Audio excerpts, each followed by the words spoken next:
So welcome, everybody. My name is Beth Schuman. I am the Executive Director of American Friends of Combatants for Peace. And welcome to the first of 3 in the American Complicity in the Israeli Occupation series. This series is hosted by Churches for Middle East Peace, as well as Combatants for Peace. So thank you to our partners, and thank you to everybody for joining. This talk is going to be American institutions. So we are talking about the presidency, the State Department, the IRS, the Congress, sort of big picture American institutions, and the ways in which the institutions of the American government are complicit in supporting the Israeli occupation. Talk number 2, coming up in just 10 days or so, is going to be about the evangelical community and the evangelical voting bloc. And then talk 3 is going to be about the specific of the upcoming midterm elections. So each of these talks is meant as sort of a lead up to the midterms. All right, so just with us today are Peter Beinart, who frankly needs no introduction, but he is editor at large at Jewish Currents, and he writes a newsletter called the Beinart Notebook on Substack. And Nizar Farsakh, who is a former member of the Palestinian negotiations team and an advisor to Palestinian leadership. He's a board member of the Museum of the Palestinian People, and he currently teaches negotiations at George W. University. And he also happens to be one of the founding members of the American Friends of Combatants for Peace Board. So welcome. And so one last thing, I'm going to do something a little unconventional in the beginning before we begin. I know the pitch is usually at the end of a webinar, but it is October 3rd. So I'm sure you're all thinking about your year-end donations. So I just want to speak to that just shortly, which is that you should know that both of the organizations behind this webinar really do need your support. It's been a hard year with the war in Ukraine, the economic downturn, the midterms, and attention really has been diverted elsewhere. And as a result, it's been hard for both organizations, and we really do need your support, very much so, to continue our work on the ground in Israel and Palestine, to continue this sort of educational programming for Americans.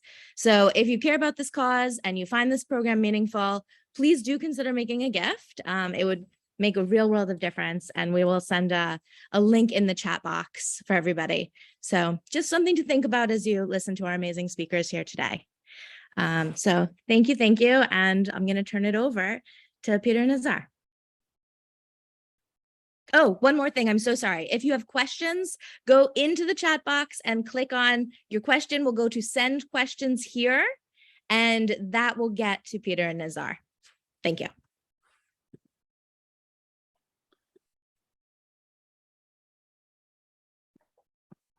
Terrific. Well, it's an honor to be back speaking with Nizar and to be under the auspices of Combatants for Peace. And I see a lot of people, a lot of familiar faces, and it's wonderful that we have 250 people here. So Nizar, maybe I should just start by tossing a question to you. Sure. You were just talking in the conversation before we got on stage, as it were, about the ways in which people's conception of the complexity of this problem inhibits them from actually trying to change U.S. government policy. Do you want to elaborate a little bit on that? Sure. Thank you. And thank you, Combatants and the Churches for Middle East Peace, for inviting us. It is definitely a very important and timely conversation. From both my work in advocacy as well as my work in government, I would venture to say that one of the biggest challenges we have is this narrative that it's a complicated conflict. You talk to people and they say it's complicated. And in fact, when they say that, that's more of a cop-out, right? Because if it's complicated, if it's religious, then most likely there is nothing you can do about it, as opposed to a problem that has a specific definition and a specific solution. So I would argue that that's the biggest challenge that we face. How do we change that narrative and tell people, no, it's not complicated. It's actually pretty straightforward. And there's a lot that you can do about it. That is the conversation we need to have, so that then people feel not only the hope, but also the agency, that they have agency, and there are things within their realm that are directly within their scope that they can do, and that would actually make a difference. Yeah, but by the way, sorry, this is a little self-promotion, but I thought I'm going to just put the link to my newsletter, forgive me, into the chat that you can sign up. It's free. And then also a link to Jewish Currents, which is the publication where I met her at large, which I think is working very hard to try to change the conversation among American Jews and among Jews around the world about Israel-Palestine. And yeah, I think that it seems to me that when we think about other conflicts or systems of oppression, particularly in the past, let's say Jim Crow segregation in the American South, or apartheid South Africa, or the kind of domination by Protestants of Catholics in Northern Ireland, or in many cases, we can, or Chinese repression in Xinjiang, or wherever it is, Kashmir, we're able to recognize that, of course, there are complexities, right? Every situation has a deep history to it. It has their economic forces, their political forces, they're often religious forces, and there's a certain language that develops all of these kind of things, and that the structures that one might need to put into place, the particular structure of how you craft the Voting Rights Act in the United States, or the Good Friday Accords, or whatever, these do involve complexity. But that does not mean, right, that there are not certain core moral principles that actually have a certain universality to them, right? They may not be implemented in exactly the same way in every context, but there are certain baseline principles, right? Which are that people deserve to be treated equally, irrespective of what religious or racial or ethnic group they are from. That we don't support systems of kind of legal supremacy for one group over another. And beyond that, even beyond that equality under the law, that one has to try to make some effort at historical justice for groups that were historically disenfranchised, right? So it's not enough in the United States simply to say, okay, well, now Black people in the South could vote, as if the previous, centuries didn't happen, right? And so it seems to me that those are core moral principles. And if I often, sometimes I say to people whose writing I read about race in the United States, for instance, or about immigration in the United States, who don't write about this subject, and they may feel it's too complicated. They also may be afraid of the political backlash.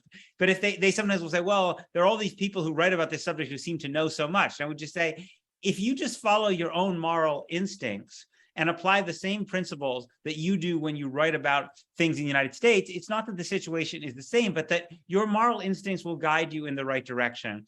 And you can start to gather the information that will be necessary to make a moral argument. And I think that goes for ordinary citizens as well as journalists. I would agree with that. I would add to that there is also individual responsibility, right? Especially in democracies where governments are representative, and people in power are accountable, right? Like whether Congress or the State Department or the executive, they can't just do whatever they want, right? Like they are accountable to the American people, and if there's something they do not like, that they can do something about it. And that's again, I would even like climate change. Climate change is also complex, but everybody understands. Absolutely. Right. We're not scientists, right? And in the case of Palestine, Israel, yes, it's a question of inequality. Some people have superior rights over other people in this geographic region. There is definitely a lack of appreciation that not only equality and freedom, but also security is a human right for everyone. And if we approach it from that perspective, it becomes hard to argue that it's complex. It's not hard to understand that people want to live free, live in dignity and protection, to feel that they are safe.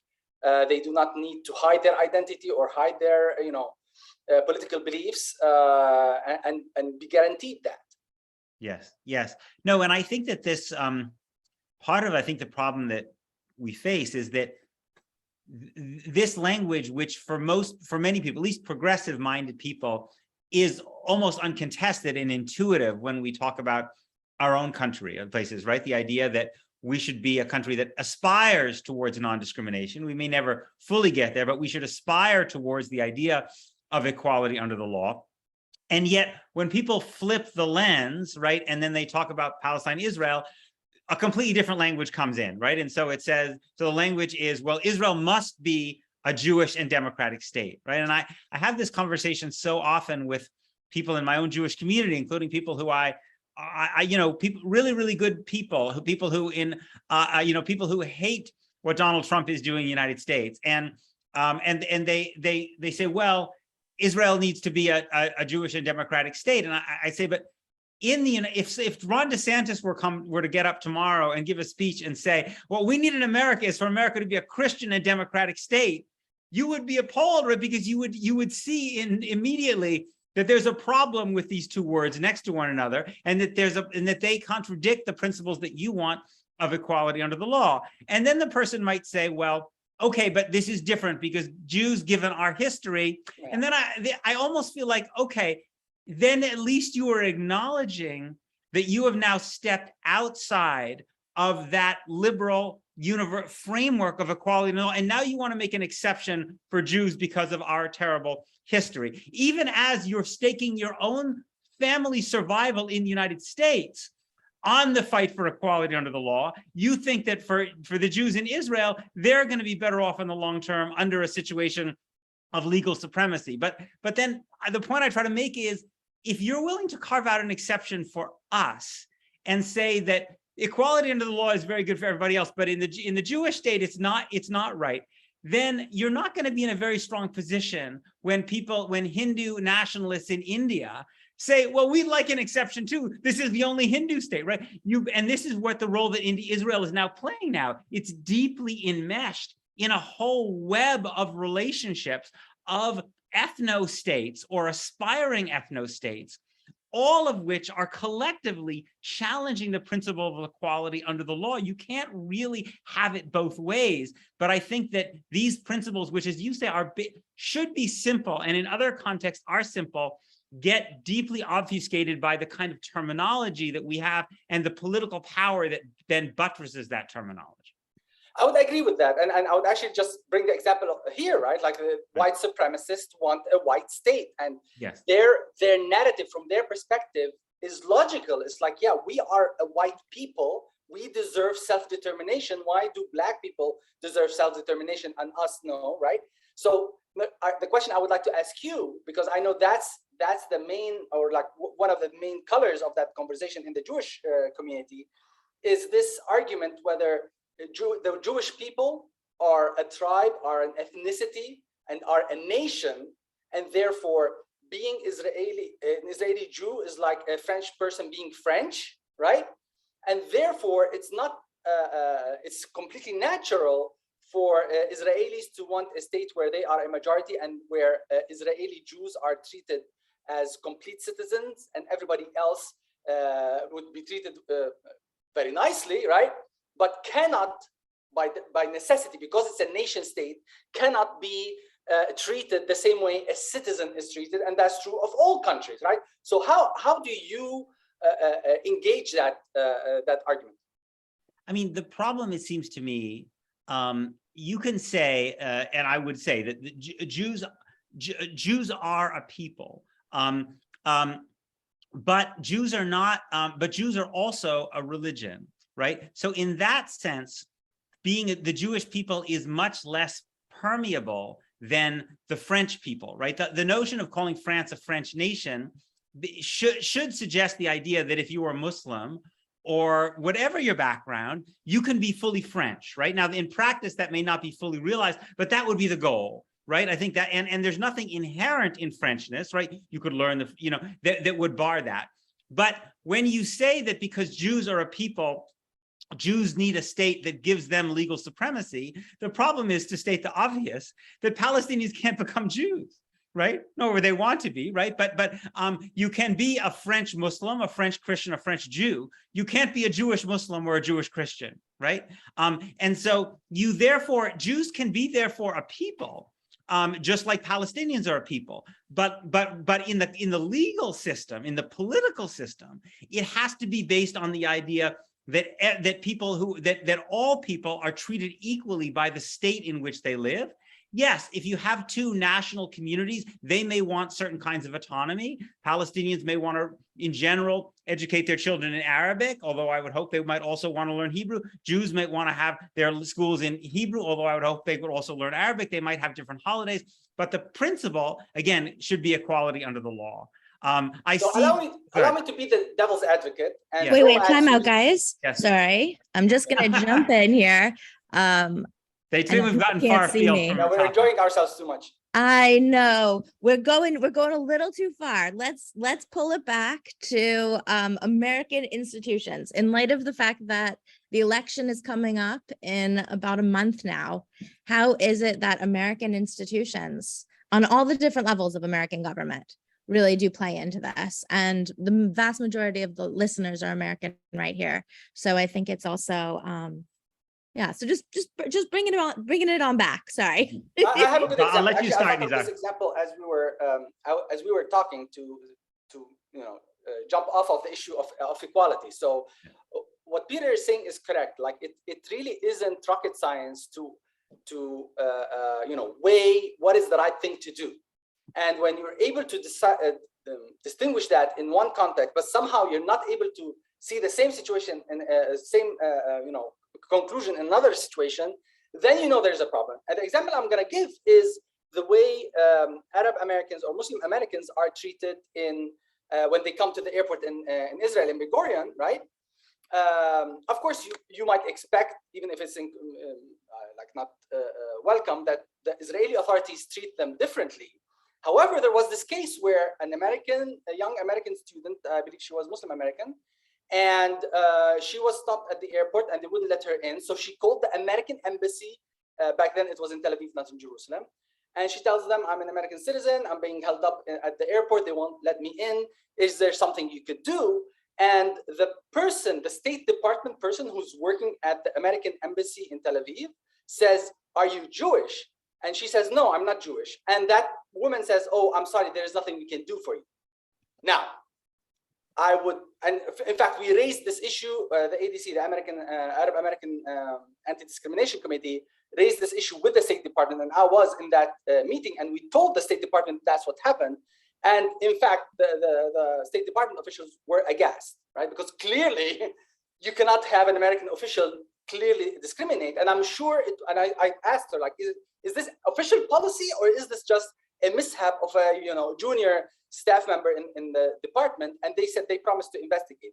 My point here is, for a person who's working at the State Department to not even realize that there's a problem in what they just said is what's scary. That this sense that treating Jewish people differently than everybody else is normal.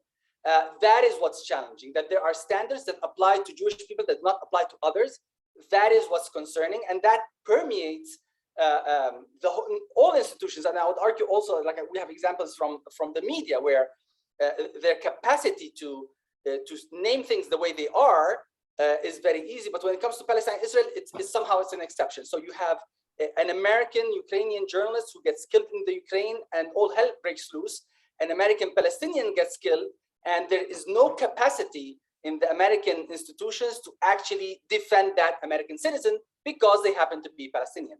That's where the institutions are in fact complicit. And I would argue it's not just policy, it's in fact ingrained in the culture because of years and years of being classically conditioned to know that criticizing Israel or being even perceived as maybe hinting at criticizing Israel is a no-go, while criticizing Palestinians or criticizing Muslims or even othering them has little consequences. Yes, I mean, I think this plays out in the language in a lot of ways. So, for instance, very frequently, if you notice, if you follow American media conversation or politicians, people use the phrase Israeli as a synonym for Israeli Jews. So something like, all Israelis even the far left think the Iran nuclear deal was terrible. really? This is 20% of Israel's own citizens, right? Half of the people between the river and the sea are Palestinian, and 20% of Israel's own citizens are Palestinian, right? There would be more than that if somebody hadn't been expelled when Israel was created, right? But those 20%, that's a larger percentage than, say, Black Americans or Hispanic Americans, right? But essentially, routinely, whether they acknowledge or not, people use the term Israeli as a synonym for Jew, which basically just erases this entire population conceptually, right?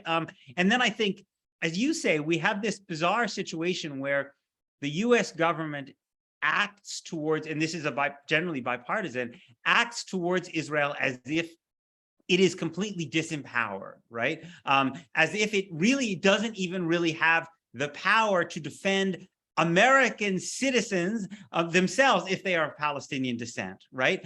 And this would be, and yet the United States also gives Israel, right, more than $3 billion in military aid a year, and defends Israel with its veto on the Security Council and a whole set of different international institutions. And Israel is a powerful country on its own. It's not to say it doesn't have its own military strength, its own diplomatic capacity. It certainly does. But America's support is not incidental. It's not irrelevant to Israel at all, right? In fact, with the United States out there, Israel would have significantly less impunity than it does to do what it wants. And you have this bizarre situation where you get a president like Joe Biden who comes along, who basically sends the message that we don't want to be involved, right? So I'm not interested. I want to deal with China. I want to deal with Russia, the big players. I'm not interested in this. Leave it alone, right? But of course, the United States is not leaving it alone, right? The United States is actually deeply, deeply invested, right? So what leave it alone means is actually we're going to just give all this unconditional military and diplomatic support, right? Without trying to maintain even any modest effort to try to change Israeli policy. And that's what's considered to be basically America not being involved, right? And so again, I think it shows the way in which the whole discourse is so kind of disconnected from reality. Well, I would push back on that in that it's not disconnected from reality as much as, in fact, just reflecting the reality of the power dynamic, right? Again, like American politicians know better than to criticize Israel, right? So when I was working at the Palestinian delegation and we would engage Congress, I kid you not, 80% of the members of Congress, they tell us behind closed doors that they disagree with the policy, but they cannot vote otherwise, right? And they tell us, like, we get inundated with phone calls, with letters, with meetings with people from AIPAC, and you guys, like, you have very little presence, whether it's Palestinians or Arabs or Muslims in general. But even that, there's an actual political strategic value for the state of Israel, for American foreign policy that is true, for which Palestinians and Palestine and even Arabs are not of the same weight, whether it's on the military-industrial complex, whether it's on research, whether it's on espionage. So there is a lot of value in Israel, right? So there's so much benefit, right? You really cannot make the argument of why you would stand with the Palestinians and against the Israelis. And the litmus test, or the proof of that, in fact, is the exception that proves the rule, was in fact President Trump. Because Trump, it was exactly the person who was outside of the political arena, completely alien to the orthodoxy in DC, he had the ignorance to say something in a press conference of saying, in front of Netanyahu, one state, two state, I don't care so long as the two parties agree, right? Which shouldn't be news, right? Like, you would think a negotiator would think whatever the parties are happy with, that's a natural statement.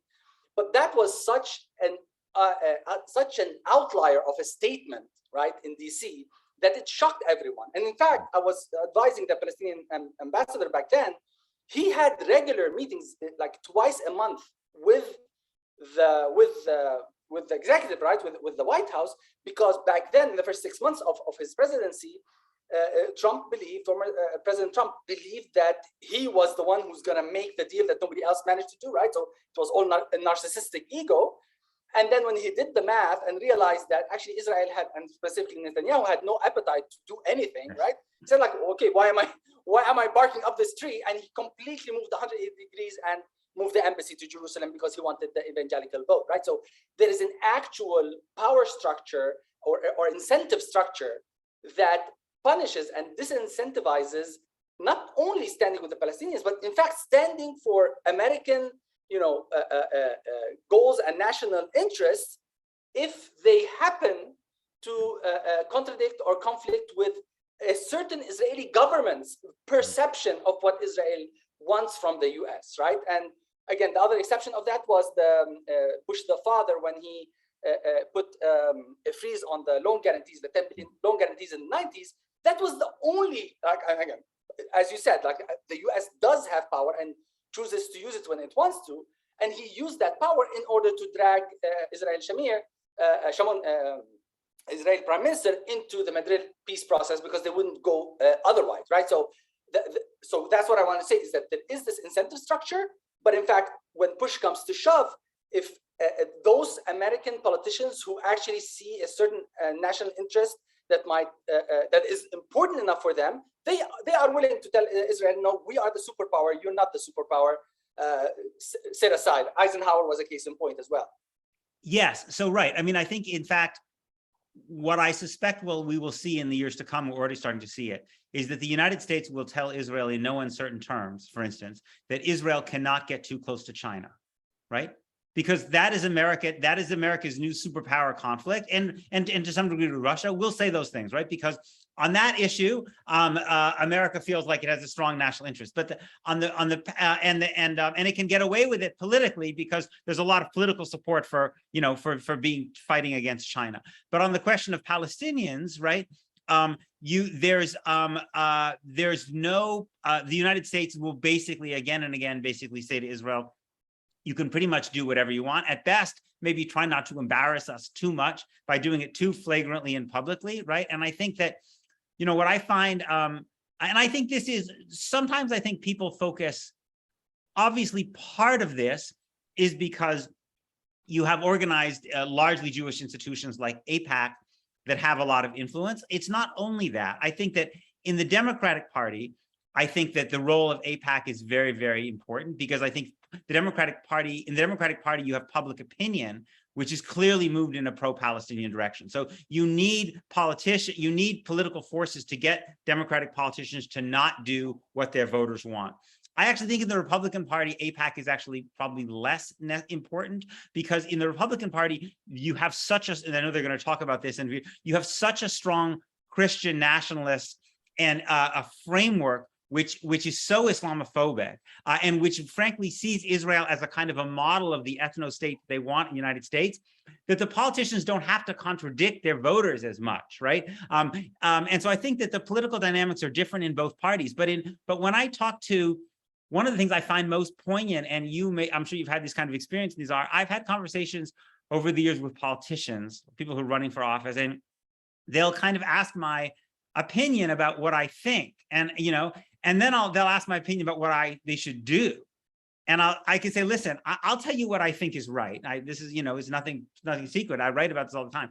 In terms of what's good for your political career, I'm not going to tell you this is good for your political career, right? First of all, it's not my job, and secondly, it's not good for your political career, right? So you have to decide whether you care more about doing what's right or your political career. And I would say the politicians who I've seen, who after understanding the political landscape have still come out in support of Palestinian rights, are very unusual people. They're actually almost people who, for some personal or other characterological reason, are actually unable to do the wrong thing. They're like, they just can't bring themselves to do it. And it's actually quite powerful to watch. But, you see the costs that politicians incur. And I think that this is why, what's crucial is that political forces emerge in the United States that allow people of goodwill. You don't need to convince them that much. Just allow people of goodwill to believe that they can follow the same basic principles that inform their views of the United States and other places around the world, and they can apply them to this, and they can still be in office, because that's, for most politicians, that's ultimately not something they're willing to jeopardize. And I would add to that there is this misconception that this is unassailable, that there is nothing you can do about it. This power of the pro-Israel lobby is omnipotent and what have you. But in fact, as you said, like there were those courageous politicians who were able to make a stand, but also there was support. Like it's institutions, it's infrastructure, it's elections, it's donations, right? So many of those politicians are in fact in districts or in states where there has been enough, advocacy on the side of pro-Palestine that they know better than to stand against Palestinian rights, right? So we do need to give credit to the many Americans who did the heavy lifting of keeping their politicians accountable, right? And personally, as a person like a Palestinian immigrant to the US who got naturalized, I personally was very, surprised because of the American people in general, because my perception as a Palestinian or an Arab or a Muslim who's at the receiving end of American policy, my vision or my perception of the Americans was those, narcissistic, power-hungry people who don't care about anybody else. But when I came here and I lived here and had American friends, I realized, on the contrary, the American people are very kind and very sensitive to issues of power and issues of oppression, right? Like the tyranny offends them, right? It's just that they're ill-informed, and when they are informed, they don't see the path to change, right? So we have two pieces of work we need to do: inform people about what's the situation and how this, juggernaut is stuck on always supporting any Israeli government, right? And what are the ways in which we can undo that? Not different, and again, it's not just choosing Israel, right? Like the pro-Cuban lobby is very strong. The corn lobby is immensely strong. There is nothing you can do about, the corn lobby and added sugar in foods, right?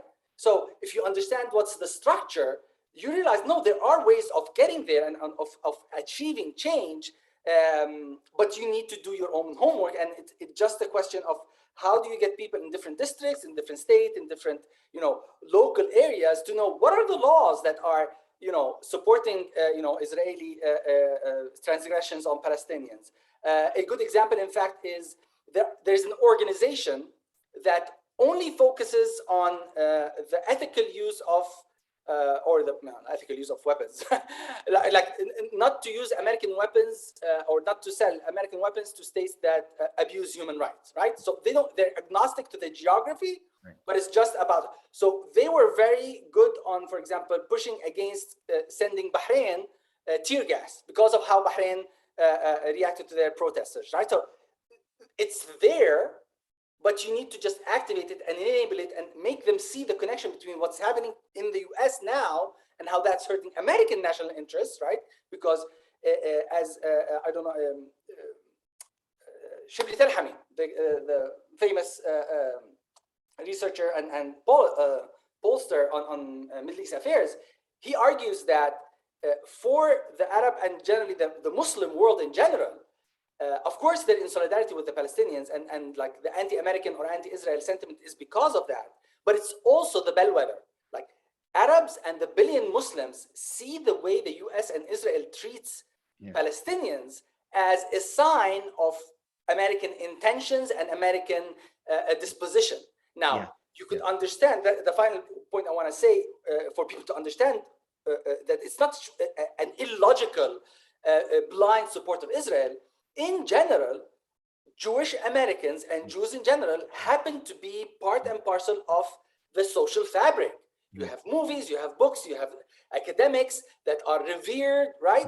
So it's very easy to identify with Israelis. It's very difficult to identify with Palestinians. In fact, that's why we started the Museum of the Palestinian People, and we didn't call it the Museum of Palestine, because we want people to connect with us as people who, have weddings and have funerals and like food and what have you, right? So it is a tough sell, but it's just, we happen to be in a situation where for American societies, it's much easier to love Israelis than to, even empathize with a Palestinian or an Arab.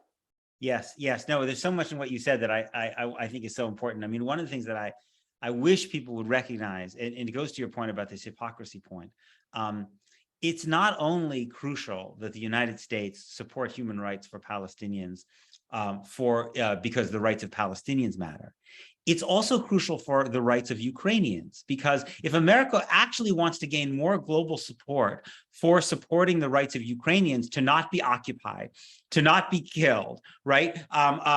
Then our hypocrisy, right? And there's no issue on which our hypocrisy is more glaring, is part of what makes us less effective in being able to get people in the Muslim world and the global South more generally to support us, because they don't believe us when we say we're supporting international law and all these things, right? Because they see that on this issue that we've just decided to ignore for the moment, right? That they can see that. And I think, you know, part of the challenge is that, as you say, one of the reasons that you know, American Jews are now a community in general that has been in the United States for quite a long time. Most American Jews came to the United States roughly 100 years ago or even more, right? So it's a very integrated community that I think does not represent as much, although there's still, though there's of course anti-Semitism, kind of have largely been considered white, not all American Jews, but many American Jews. And I think that's part of what allows American Jews to operate effectively politically.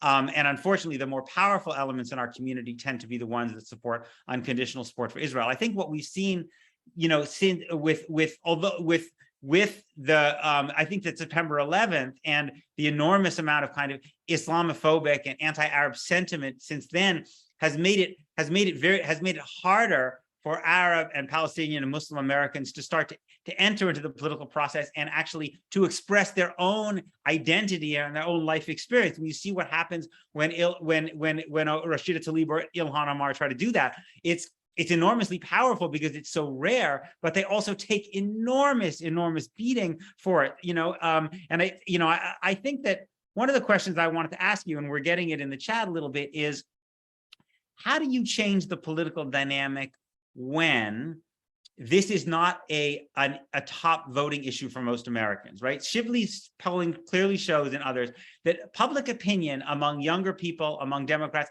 has shifted quite significantly. But politicians can afford to ignore that public opinion because it's not something that people are voting on, because they're worried about climate change and abortion. I mean, we've got so many problems here.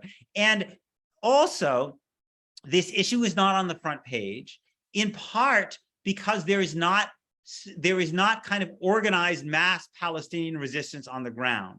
You know, in the way that in the 1980s, South Africa came onto the American front pages because there was resistance on the ground that essentially, and so I wonder how we can create a dynamic in which you can create political change here in the absence of Palestinian kind of mass resistance on the ground, or whether the two have to work hand in hand.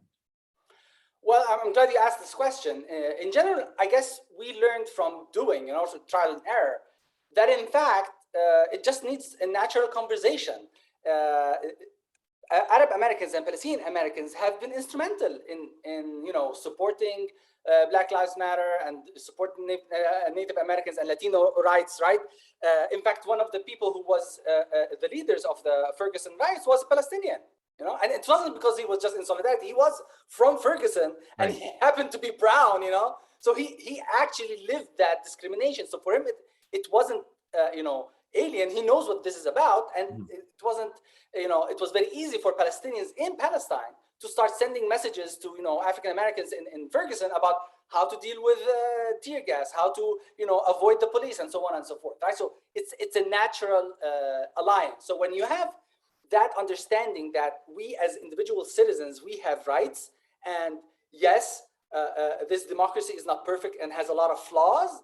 But going to the point that you were saying about how the U.S. is losing its its currency as a harbinger of human rights, it's just lucky that everybody else has a worse record, right? So it's a low bar. If you want to immigrate to Russia or to the U.S., I think I'll go to the U.S., right? So it's still there, but it's not the beacon of liberty that it was in the 50s and 60s and 70s that actually unraveled the Berlin Wall, right?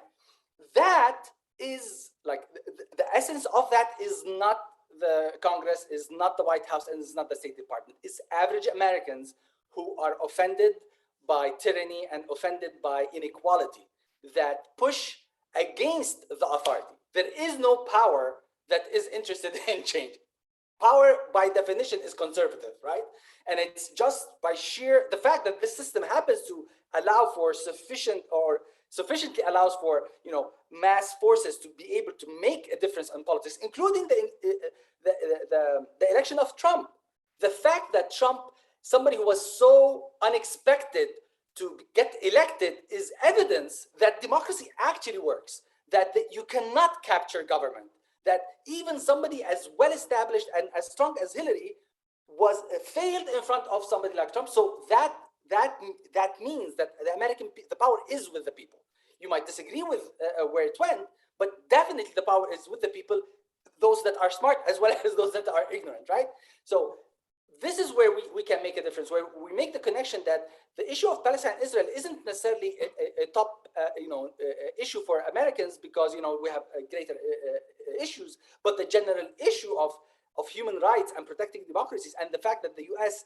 Needs to be the beacon for the defense of human rights, even if it fails miserably in many cases, right? It still continues to have that promise. Despite all the horrors of the Iraq war and the Afghanistan war and all the, Guantanamo and all of that, the fact that the U.S. still has some currency and has some residual, affect in the hearts of the people in the world is quite telling. The final thing I would want to say, or like the urgency or the danger, is because of the many mistakes that U.S. foreign policy has done, and the American foreign policy has been on the wrong side of human rights. The lesson that people I know from the Arab and Muslim world have learned is that democracy is a farce, human rights is a farce. In fact, Putin is very popular in those regions because they say this guy speaks the truth.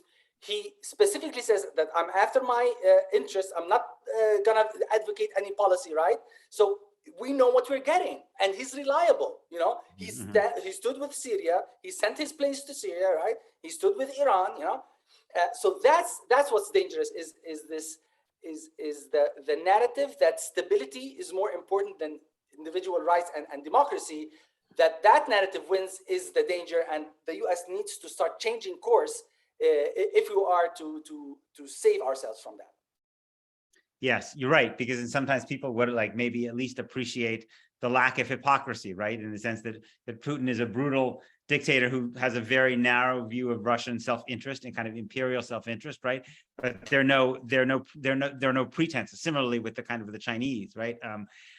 I think that I think what has historically been most inspiring about the United States to people is not the actions of the U.S. government; it's actions of the American people that have forced the American government to change. Right, most famously, of course, the civil rights movement. I think there would be nothing that would strengthen the United States more than, in terms of reputation in the world, than such a movement today. I think one of the things that I worry about is that while you're right, the United States still has these democratic features in its politics, that in some ways those democratic features are eroding. That the disconnect, the ability of political elites to ignore public opinion, whether it's on gun control or other issues, over a long period of time, because they can weaponize the undemocratic aspects of our political system. We've now, I think that it's and it worries me in terms of how difficult it will be to translate changes in public opinion. I mean, and I think, one of the things we saw, and we have a question about it, is in this year's election campaigns, in the Democratic primaries, I think that groups like AIPAC and Democratic Majority for Israel saw that if allowed to go on its own course because of generational change and shifts in public opinion, it was likely that you would have a growing number of Democrats, not a majority, but a growing number of Democrats, particularly in the House, who had views on Palestine, Israel, which were more similar to the views of Rashida Tlaib or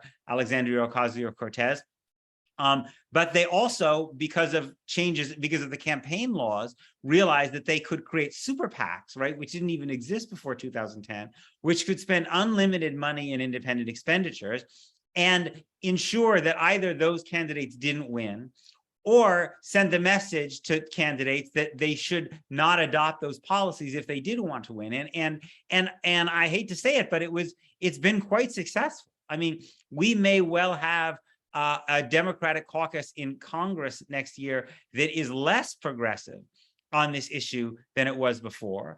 And you know, these people who run these organizations they're not stupid. So they also recognize that it's very important for them to try to find younger candidates who are people of color, who will take their kind of AIPAC view. And they have done that, right? Politicians are self-interested. You can find people who are willing to do that.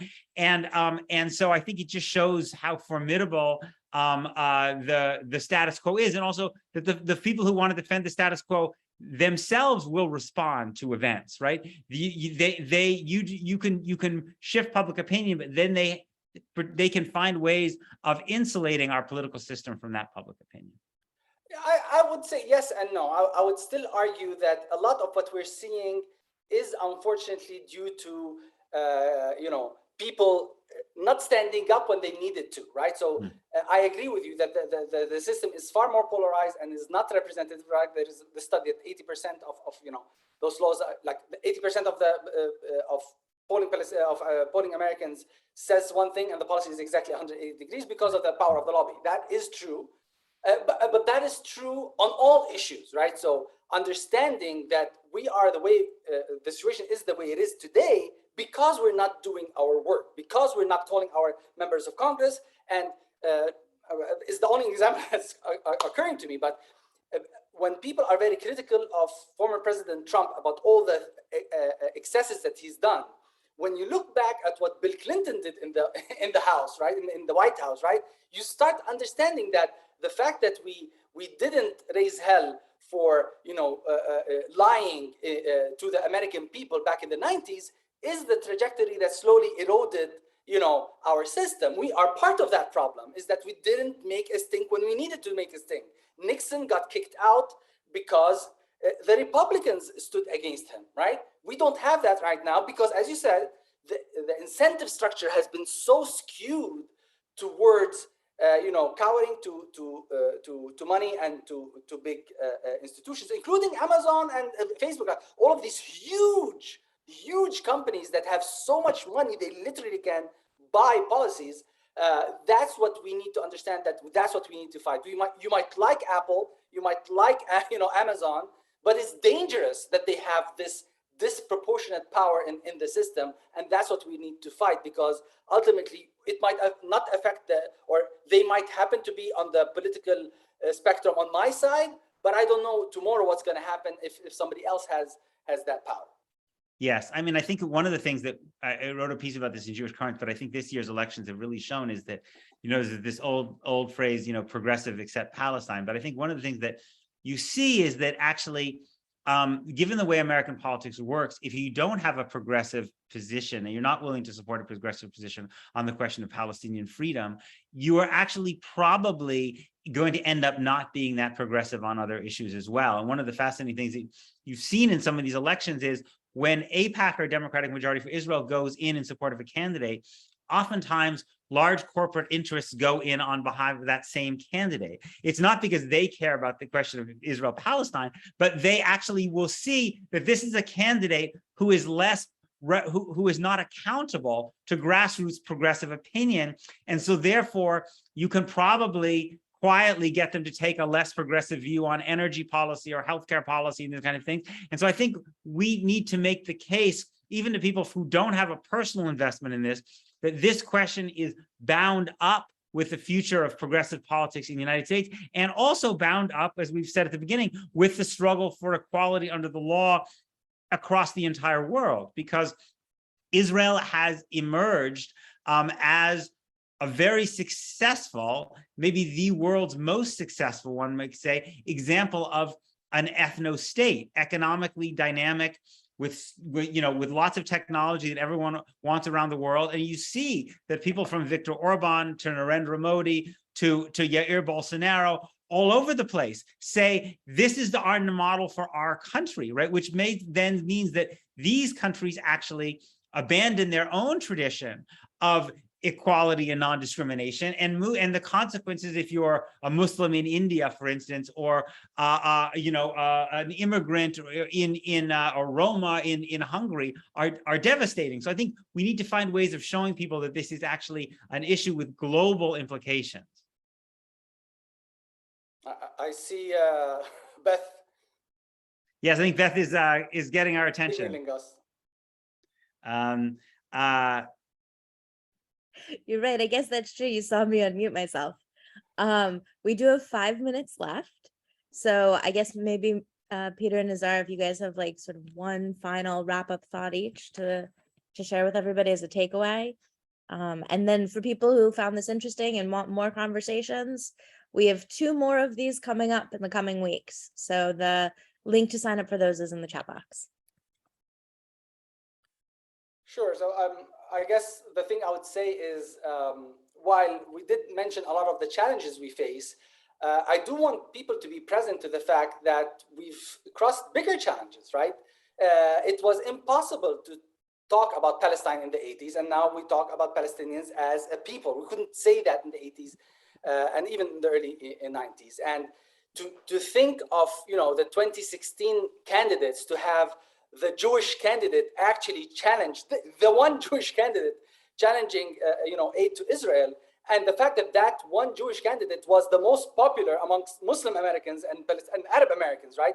That is very telling, right? Both of the fact that the system is very amenable to change if people, live their values, understand this. Politics is dirty, but we have the capacity to change it, and the fact that somebody like again, only in the US can you have a Jewish, candidate be popular amongst the non-Jews, right? That's the secret sauce in America that is possible, right? And so there is a lot of hope, and it's just a question of us choosing to be hopeful, because an optimist expects good things to happen. A person who's hopeful chooses to be hopeful despite the immensity of the challenge. Right. I think that yeah, and another example would be, one of the reasons that AIPAC was so determined to beat Andy Levin in Michigan was that Andy Levin had an alliance, a relationship with Rashida Tlaib, and said very clearly that Rashida Tlaib was not anti-Semitic. That actually, and I think that we need to. I think it is how we need to build thicker and deeper relationships in communities of people, Jewish, Palestinian, and everybody else, to come together to build, I think, the kind of moral power to be able to show that we're unfortunately still in this moment in which oftentimes Palestinians need to prove that they're not anti-Semitic, right? Because this is deployed so often, right? And it really pains me and frustrates me to see this, right? People, and yet you never find that people have to prove that they're not anti-Palestinian, right? But so for that reason and other reasons, the role of American Jews is really, really crucial to build a movement that actually brings people together. And I also think that at a personal level, as those relationships get deeper and the bonds of trust grow deeper, I think it gives the lie to this effort to suggest that it's anti-Jewish to support Palestinian freedom. And I also think it helps to build a kind of ethical power, a moral power that allows people from different communities to stand up for one another when they're vulnerable, And I think that what happened around the Bernie Sanders campaign was such a beautiful example of this, right? And what I hope is that we have many, many more Bernie Sanders who inspire a Muslim and Palestinian and Arab voters, and that we have a new generation of Palestinian politicians who inspire young American Jews and others, right? And that ultimately this becomes the representation of the principles that we all support across our different communities, as opposed to being separated and divided and then being able to be politically defeated. Thank you. Thank you both to both of our speakers. You guys are incredible, and we're so grateful to have both of you. So thank you very much. And Peter put into the chat ways to follow his writings, so please take a look at that. Again, this is only the first talk in perhaps what is going to be the first series. So there's a link in the chat box as well about the next 2 talks in the American Complicity series. So if you're interested in continuing this conversation from different angles, we will be continuing. So please sign up for that. And again, just to make a pitch for you all, this webinar was sponsored by both Combatants for Peace and Churches for Middle East Peace. This whole series is. And again, it's been a hard year, so I just want to be upfront about that. The war in Ukraine came out right when the biggest event of the year came out, the joint memorial ceremony. So our fundraising was at the same time on the front page of the newspaper, there was a ground war in Europe. So just to put a little bit of context on this year, and just to say we could really, really use your support. Again, American Complicity is very much a real thing. There's $3.8 billion in military aid that go from American taxpayers to support the occupation or to support the Israeli military, which means every year, approximately out of your pocket, $25 goes to support the Israeli military. So if out of your pocket today, $25 can go to support the peace camp, it would make a really difference. So please do stay in touch with us, and we look forward to seeing you hopefully the next 2 series, the next 2 events. And thank you again to Peter and Nizar. We're really grateful. Thank you. All right. Thank you. Thanks.